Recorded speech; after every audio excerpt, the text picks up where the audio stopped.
Odam puli bo'lgandan keyin aqlli bo'lib ketar ekan.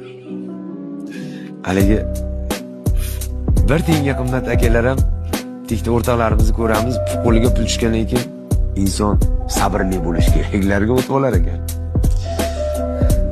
Mana bittasi Jamshidbek, bilasizmi, hayotda deydigan bo'lib ketar ekan.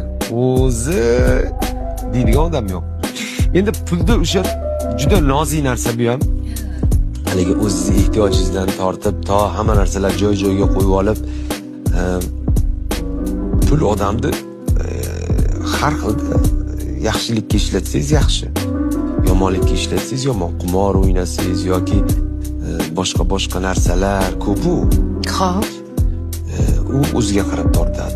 Erkak kishi ishlamay uyda o'tirib qolishi ham mumkin. Bu erkak kishi ertaga ishsiz qolib, och nahor qolgizib yuboradi oilasini degani emas. Erkak kishining ham ko'ngliga tegadi aka.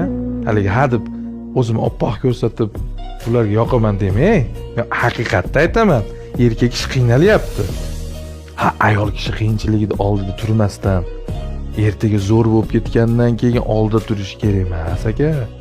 Ayol kishi erkak kishining qiyinchiligida ham, qiynalgan paytda ham davaya dadasi